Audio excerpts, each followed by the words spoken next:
Salut, c'est Raj pour Autodisciple. Aujourd'hui, on va résumer le livre Essential of Zen Habits de Leo Babauta. On va voir comment créer une nouvelle habitude efficacement en seulement 6 semaines et de manière zen. C'est le 7e livre du projet 30 jours, 30 livres. On est aujourd'hui bien le jeudi 28 janvier. Christiane Taubira quitte Paris. Elle va beaucoup me manquer.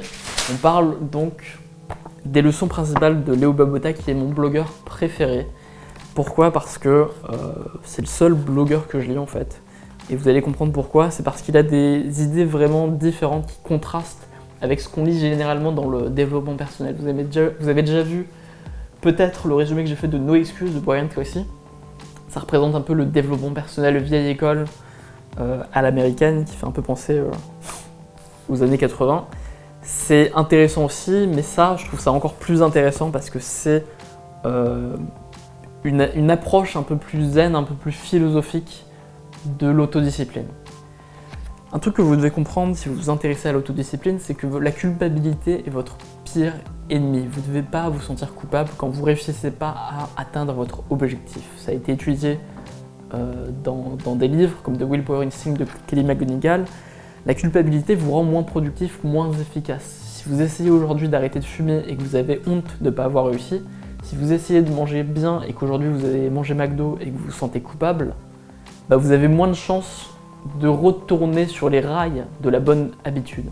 Et ce programme en 6 semaines pour créer une nouvelle habitude, c'est ça en fait, c'est comment retourner sur les rails. C'est pas grave de quitter un petit peu les rails, ce qui est important c'est de savoir y retourner. C'est ça le cœur de l'autodiscipline. Donc un des conseils un peu dans ce style un peu original que donne l'auteur, c'est qu'avant de créer une nouvelle habitude, si vous avez envie de créer quelque chose maintenant, qu'il y a un truc que vous voulez absolument faire, avant de créer une nouvelle habitude, attendez toujours 5 jours. Souvent, on a des accès de motivation, on a une envie, on est très enthousiaste pour, par exemple, commencer à méditer tous les jours, mais il vaut mieux pas faire ça, il vaut mieux attendre quelques jours avant de le faire et prendre le temps de réfléchir, se dire est-ce que cette habitude est vraiment bien pour moi et faire les bons choix. Parce que l'erreur qu'on fait, c'est qu'on veut créer plein de nouvelles habitudes, du coup on les choisit mal, et comme on les choisit mal, on échoue souvent, et comme on échoue souvent, on a de la culpabilité, on a une faible estime de soi, on pense qu'on n'est pas quelqu'un de volontaire, on n'est pas quelqu'un de discipliné, et on n'est pas capable de créer de nouvelles habitudes, et ça devient une prophétie autoréalisante, on n'est pas capable de créer de nouvelles habitudes régulièrement. Donc vous devez simplement bien les choisir. Le problème souvent c'est pas un manque de discipline, le problème simplement c'est juste des mauvais choix d'objectifs et des mauvais choix de nouvelles habitudes. Il faut savoir que Leo Babauta défend plus l'idée de créer des habitudes plutôt que de créer des objectifs et d'essayer de les atteindre. C'est un autre sujet, j'en parlerai peut-être dans un autre résumé d'un de ses livres. Donc il donne plusieurs conseils dans ce sens-là pour un peu éliminer la culpabilité, pour retourner sur les rails. Un autre conseil de ce style, c'est que vous avez le droit d'abandonner une habitude. Si vous essayez de méditer tous les jours, vous avez le droit d'abandonner. Si un jour vous n'y arrivez pas, mais à une condition. Cette condition, c'est qu'avant d'abandonner, vous devez échouer 3 fois. Vous devez avoir le désir d'abandonner 3 fois de suite. Donc aujourd'hui, je vais essayer de méditer. Si je n'arrive pas et que j'ai envie vraiment de ne pas le faire, je vais quand même le faire une fois. Le 2e jour, si j'ai vraiment pas envie de le faire, je vais quand même le faire. Et le 3e jour, si j'ai encore une fois ce désir d'abandonner, là j'ai le droit d'abandonner. Ce qui fait que c'est beaucoup moins exigeant, c'est beaucoup plus humain. Et vous prenez beaucoup plus en compte votre mental. Ce qu'il explique, c'est que l'être humain, même adulte, est encore un enfant. On est comme des enfants. Et pour bien élever un enfant, il ne faut pas juste être dur avec lui, il faut aussi le mettre dans le bon environnement. C'est aussi très important. Et vous devez comprendre ça.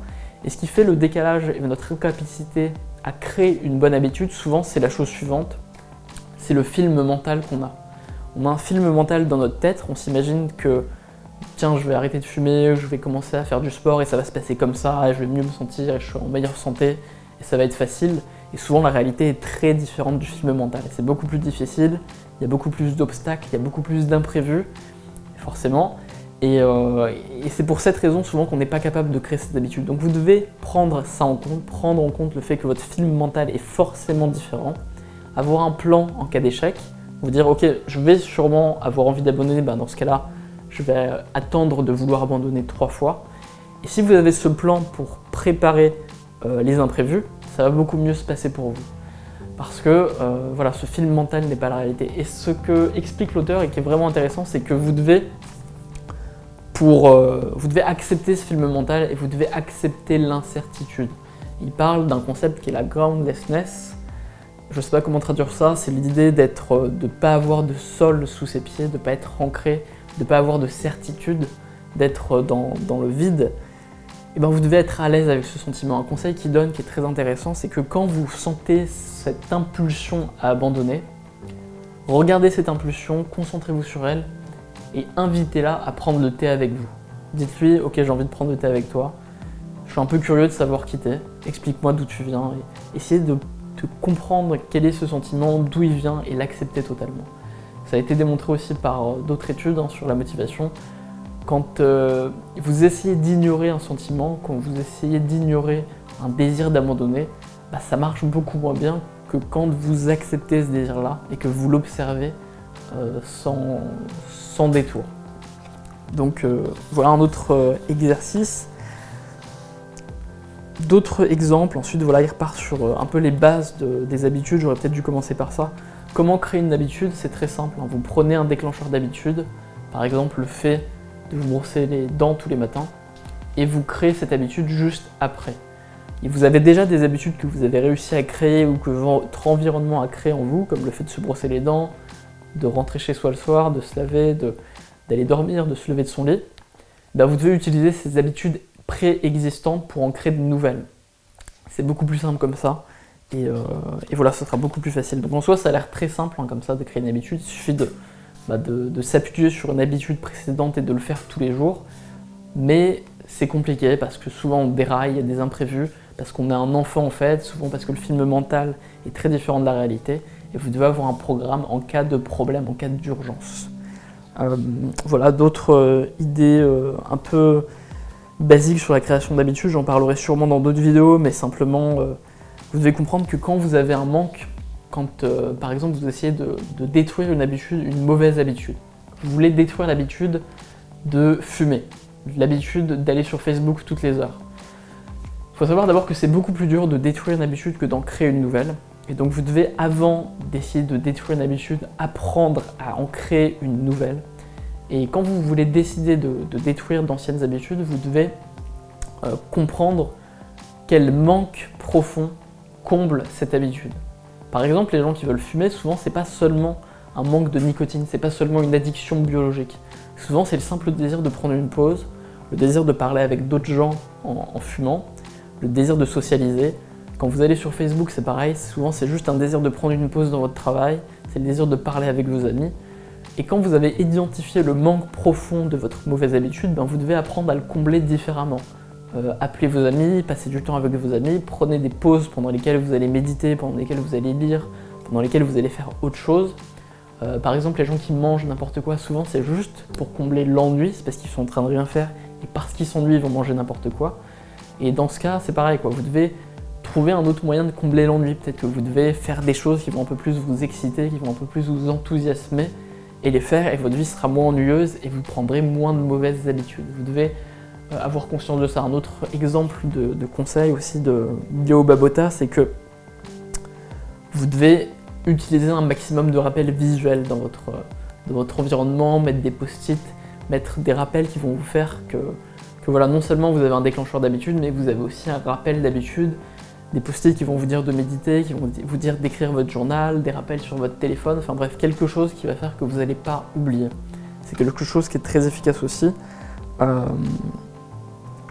Autre conseil intéressant, l'auteur donne un peu son opinion sur le fait d'arrêter progressivement une mauvaise habitude ou d'arrêter de manière nette, extrêmement rapide. Ce qu'il explique sur ce sujet-là, c'est que effectivement c'est un sujet compliqué, il y a certaines habitudes qu'on peut réussir à arrêter de manière nette et d'autres habitudes qu'il vaut mieux arrêter progressivement, ça dépend des gens. Lui, il conseille plutôt de manière générale d'arrêter de manière progressive parce que c'est ce qui marche le mieux en général. Si vous avez déjà l'habitude de détruire de mauvaises habitudes, si vous avez déjà une certaine volonté, une certaine autodiscipline, vous pouvez essayer, mais de manière générale, mieux vaut arrêter de manière progressive.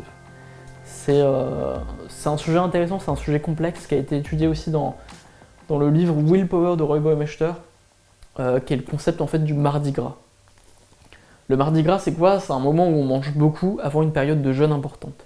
Et donc les psychologues ont étudié ça. Est-ce que c'est bien de manger beaucoup avant une période de jeûne importante? Ce que les psychologues expliquent, c'est que de manière générale, non, c'est pas forcément une bonne chose. Ce qui est un peu étrange parce que ça fait partie des traditions et qu'en général, les traditions de ce genre-là sont assez sensées, qu'elles sont sélectionnées culturellement. Mais les psychologues expliquent que non, de manière générale, si vous voulez arrêter totalement, par exemple, de fumer, la bonne solution, c'est pas de fumer un paquet aujourd'hui ou 10 paquets aujourd'hui pour arrêter plus facilement. Parce que c'est ça le concept du mardi gras, c'est de manger beaucoup avant d'arrêter net. Et donc ce qu'il explique, Roy Baumeister, c'est que c'est pas forcément une bonne stratégie en général pour arrêter une habitude, mais c'est peut-être une bonne stratégie dans le cas particulier du mardi gras et du jeûne. Pourquoi? Parce que la volonté, c'est quelque chose qui se mange, en fait, votre volonté, c'est très lié au glucose que vous avez dans le sang. Et parfois, ingérer beaucoup de glucose d'un seul coup en mangeant beaucoup, ça peut être un moyen d'avoir plus de volonté. Donc c'est un cas exceptionnel, le mardi gras et les jeûnes, c'est un cas exceptionnel pour arrêter net quelque chose avant de le faire à fond et à 100%. Mais de manière générale, si vous voulez arrêter quelque chose, vous feriez mieux d'arrêter progressivement et de ne pas avoir la stratégie du mardi gras. Donc ça, c'est pas dans Zen Habits, hein, c'est dans Willpower. J'ai pas eu le temps, j'avais pas pensé à en parler dans la vidéo précédente. Voilà pour les idées de Leo Babauta. Voilà, détachez-vous du film mental, comportez-vous comme un enfant.